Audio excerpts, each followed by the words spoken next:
Okay, so it's time to pick some books, but I'm kind of in a mood today. I'm not gonna lie, I have refilmed my TBR probably 5 times at this point because I'm just not happy with the books that I'm getting. And I don't know what's going on. I hope I'm not like coming into like a reading slump, but I'm just feeling really picky this month. And so I finally decided that what it is that I really need to do is have more options in picking my book. So this month, I'm still going to use my unicorn games to pick my books, but I've adjusted it to my mood, I guess. So I'm going to use my TBR cards per usual. These aren't TBR cards. I'm going to use my alphabet cards per usual to help me narrow down to a shelf that I'm going to pick. But rather than doing a spinner wheel, I'm just going to use my good old bag of prompts and pick from here. And my thought is because the prompts are more general, as opposed to goal and list related, that I'll have a little bit more choice in picking my books and I don't know, end up with a TBR that I actually want to read. I think I'm feeling burnt out from March of the Mammoths. Like, I usually don't read that many mammoths all at once. So I also want to pick out some shorter books and kind of speed things along. I don't know. So we'll see how it goes. I'm still going to aim to get up to about 3,000 pages worth of reading. I have a whole bunch of other things that I'm going to add on top of it. This month is definitely going to be a pile of possibilities. So let's go ahead and do the first draw. So draw one gets me the letter I. That's such a weird letter. But I do have a handful of books that start with the letter I. Let me pick a prompt out of here. Please don't be something too hard. I don't know that I want to start with the unicorn right off the bat. And my first prompt is high fantasy. Do I have any high fantasy that starts with the letter I? I guess we're both going to find out. Okay, apparently I do, and that book is Illborn by Daniel T. Jackson. Ironically, this is not a mammoth, but it is 700 pages long. So Illborn, as far as I know, takes place, I think, during medieval times, but the story begins before then, where a guy basically comes out of the Holy Land with supernatural powers, and he uses those powers to force people to unite in this one kingdom and then ascends into heaven. So there's definitely going to be some religious overtones in this. But 800 years later, four men, a group of four men and women, all of a sudden find themselves having supernatural powers that are forbidden. And in a land where there's chaos, politics, religious persecution, it just seems like it's going to go downhill. Okay, my next carpool is for the, sounds like carpool, is the letter R. All right. Sounds reasonable. Let's see what the TBR bag gave me. I feel like that first draw was pretty good. Like, it was a reasonable pick. Ooh, I already saw it. Sci-fi. Sci-fi. Okay, so sci-fi that starts with the letter R. The R's are right in front of me. I don't know that there's any sci-fi on that shelf. Let me go see. Well, just like I thought, there's no sci-fi on that shelf. So here we go with the unicorn. Ugh, I saw that pink one coming up, and pinks are usually really long books. Okay, so what is she giving me today? Oh, I think that says She Who Became. Yes, it does. She Who Became the Sun. I actually read that earlier this year, last year. Okay, let me pick again. Okay, good. Another orange one. Oh, The Snow Child. Okay, well, that's an interesting book. Not quite seasonal, but let me go get it. The Snow Child. So this is a novel that takes place in 1920s Alaska. There is a older couple, Jack and Mabel, who are childless and who are just struggling to survive and just live their life and are drifting apart. And they've always wanted children. It's never happened, but I think one day they find a child in the woods, or maybe they build a snow child and then the next day they find a child in the woods. Anyway, it sounds like there's a bit of magical realism in this book. We'll see how that goes. I've wanted to read this book for a while because it just sounded interesting. I like the snow theme. We're not quite in winter anymore. So, but I guess better to read it now than to get it later. And this has been a book that I wanted to read or unhaul because one, it's a really easy book to get at this point, but two, I heard something about it one time that made me think it might be a little too scary for me. Why? I don't know, but we'll see. But anyway, this is 386 pages long, so that'll be added on. I don't know if I mentioned that Illborn was 702 pages, but if not, there you go. Okay, my next card draw is the letter B. I feel like I get B every time. I probably don't, but it just seems that way. Okay. Are the prompts working in my favor? I don't know. Okay, this says a new release, or it's a double-sided one, so I can do either side, over 300 pages. I'll probably go for the over 300 pages, but let's see. Okay, so surprisingly, I ended up going with a new or newer release at least, and that would be Blood Red by Gabriela Ponce. So this is a translated work of fiction and has to do with a narrator who is recently divorced and just trying to figure out life on her own. And I guess the themes in this are really supposed to be about autonomy, being able to make your own choices, but also having to deal with the consequences of them. Part of the description of this book reminded me quite a bit of, I think it was Portrait of a Young Lady. Um, so I'll be interested to read this. It's also a very nice short book. So not gonna lie, that was part of why I chose it. 181 pages long. So that will be added on to my list. Okay, time for my next card pull. The letter P. Right? Not bad choice.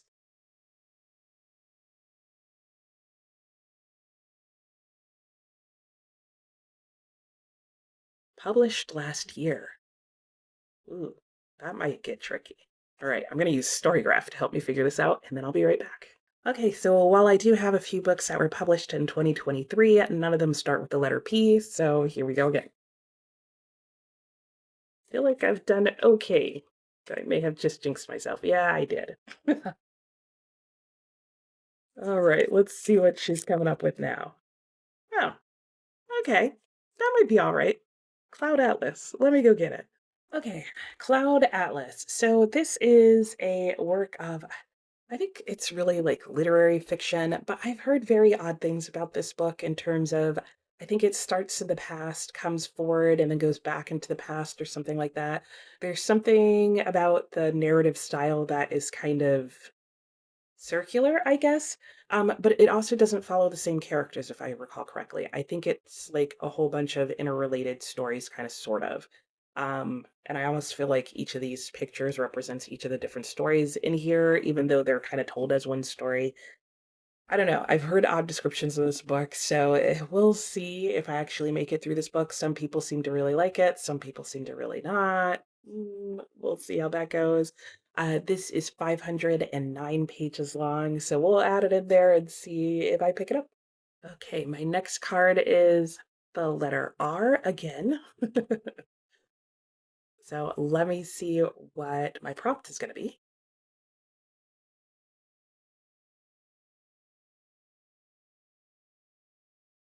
Ooh, accidentally picked two, but I didn't look. Ooh, a nonfiction. Oh, I see one. Okay, for the letter R nonfiction, I got Radium Girls by Kate Moore. I'm really excited to have this on the list. And this is a book that follows the true story of what happened after Marie Curie discovered radium, and people decided to start putting its glow in the dark abilities basically to test. And there was a factory of women that was hired by a watchmaker to actually, you can see the little watch here, paint the radium onto the watches. And initially, this was, considered a desirable job until, of course, everybody started getting sick. At which point, the watch company tried to cover up what they were finding out about radium, and this it goes on from there. So I have heard really good things about Kate Moore's nonfiction books. This is 400 pages long, and so I'll be looking forward to getting into this and reading more about this because until I started hearing about this book, I had never heard about this situation in general. Okay, still get to draw some more. The letter D. And I have to say, this is exactly what I want because I want a stack of books to be able to pick from. All right, let's see. And the prompts are working out well. I feel pretty happy with them. Ooh, randomize my TBR. Okay, let me figure out how I'm going to do this. Okay, that was easier than I thought. What I ended up doing was I went onto Storygraph and they have a new feature on there. And Storygraph, if you don't know, is like an online as well as an app to help you like sort and go through your books, kind of like Goodreads, if you know what that is.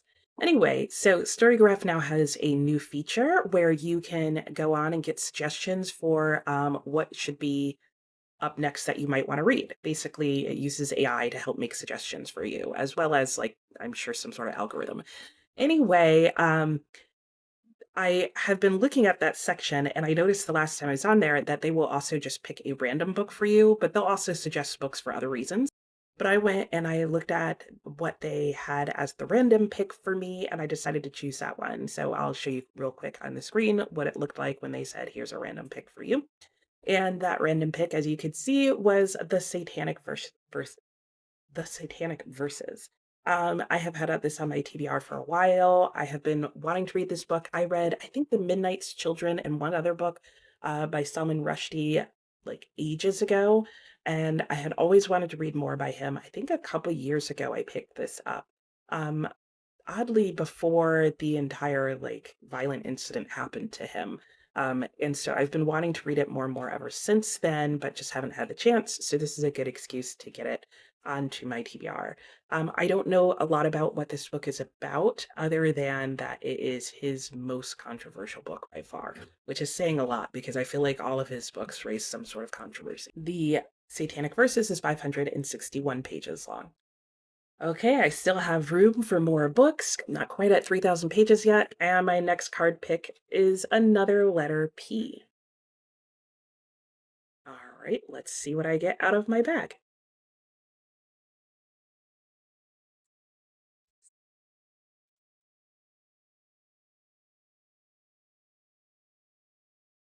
This one. And this is another two-sided one. Ooh, I don't know if I'm going to do that. Or that. Okay, let me see what my choices are and see if I can figure one out. My favorite genre is classics. So, okay. I did go with my favorite genre, and like I said, that would be classics. So I ended up going with Peter Pan by J.M. Barrie. This is 164 pages long. I partially went with it because it was the shortest classic that I had over there. And like I said, I'm kind of wanting to feel some progress through books. And this is, I've heard a really good story and not surprisingly very different from the Disney movie. So I'm looking forward to reading this actual version of Peter Pan. I have never read this actual story by J.M. Barrie. Glad that it's a nice small book and it still leaves me room on my TBR for more. And I'm not mad about that, but we'll see if that's what I get. The letter A. Okay. Oh, yes. I know what I want it to be. Let's see if I can make it happen. This is going to require some real imaginative work here, potentially. All right, for the letter A, I get Kindle Unlimited, which I am not a member of, but it is double-sided, so over 400 pages, and this works out perfectly. So for letter A, a book over 400 pages, that would give me The Arabian Nights, Tales of 1001 Nights. I am still working my way through volume 1 of this book. I am just reading 10 pages of it a day. It was something I was going to add on at the end anyway, so what better excuse? I'm going to continue at my pace of 10 pages a day, so it will technically add another 300 pages onto my TBR for the month of April, but it's fine because I was going to read it anyway, so this is perfect. That is not, however, all that I am planning on reading this month.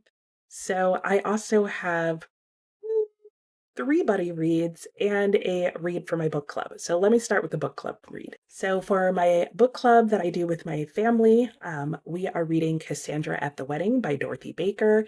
This is about twin sisters, one of whom is getting married, and Cassandra, the other twin, has been invited to the wedding, but for reasons not yet disclosed, is very bitter about this and has plans to do nothing but sabotage the entire event. So this should be pretty fun and exciting to read as a family and talk about. And when I say family, it's not my immediate family. It's actually a book club that I do with my mom, my aunt, my grandmother, and sometimes one of my cousins. And Cassandra at the Wedding is 241 pages long. I also have 3 different buddy reads going on, like I mentioned. The first one is Lust for Life. by Irving Stone. This is a fictional biography about Vincent van Gogh. I will be reading this with Erion from a book zealot. So she saw that I had hauled this book and she actually happens to have the exact same copy. So we will be reading this together. So that will be a lot of fun. This is 488 pages long. With Stormi at Storm Reads, I will be reading The Mysteries of Paris by Eugene Sue. And you're probably like, Nicole, how did you add anything else onto your TBR with that book? Well, I can explain. We are not reading all of this book in 1 month. There's no way. That's not happening. And so, what we have decided to do is we are going to read this one book at a time. It's divided into 10 different books within it. And we're going to read one book a month. So, in the month of April, we will be reading book one, which is, I think, about 141 pages long. So if I divide it up over the entire month, it's only one chapter per day, and each chapter is like 5 to 7 pages. So it should be totally doable. I am really looking forward to getting into this. This is basically a urban thriller mystery kind of book. It started off that as an entire genre and led to and inspired other novels such as The Count of Monte Cristo and what was the other one? Les Mis. So if you've ever read those books and enjoyed them, this is the book that inspired the writing of those. So I'm looking forward to getting into this and starting to make a dent. The fact that this pile is now so big you can see it, it'd be disturbing, but I'm excited about it. And then my final buddy read for the month of April came up very quickly at the end of March during one of my reading sprints. I mentioned a book that I recently hauled, and there were quite a few people who were like, I need to read that as well. So we are actually going to be reading this book together on one of my live streams. So you're welcome to join along as well. Anyway, the book, because that's what you need to know, is Louisa May Alcott's A Long Fatal Love Chase. Yes, that's right. I said Louisa May Alcott, the author of Little Women. This is basically a sensation novel that she wrote in 1866 but was not allowed to publish because the publishers didn't feel like it would sell well, didn't feel like it would be perceived as appropriate topic for her to write about, and therefore they ended up having her not publish it. And 2 years later, she wrote Little Women. Well, why didn't they want her to publish this? Well, it's a sensation novel and it's a long fatal love chase, literally. It got remarketed in the 90s as a thriller. So, yes, Louisa May Alcott wrote a thriller. So, this is a thriller romance or a dark romance, however you want to put it. The young lady who's the protagonist of this book ends up finding herself in a relationship with a guy who likely does not have her best interest in mind and becomes obsessed with her. As it says on the front, he stalked her every step, for she had become his obsession. Anybody else want to read this book with me? So I'm just so fascinated that you could go from that to Little Women. Like, what are publishers making this poor woman do? This is what she really wanted to write. And I'm going to read it. I struggled not to read it as soon as I bought it. A Long Fatal Love Chase in this edition is 351 pages long, so that will be added to the stack over there.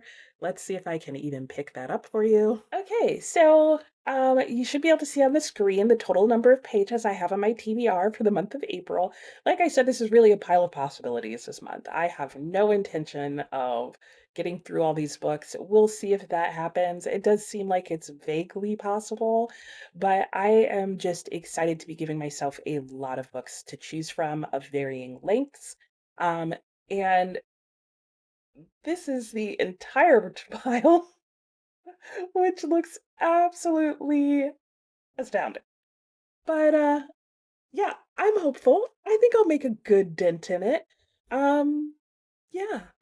So let me know in the comments what you plan on reading in April. If you would like to join us in this buddy read, send me an email and let me know, and I will send you a link so you can join our Discord on that. And yeah, let me know what you're reading. Let me know if you've read any of these and think there's a book that I should prioritize reading over the others. And I'll see if I can do that. And that's it for now. Thanks for watching.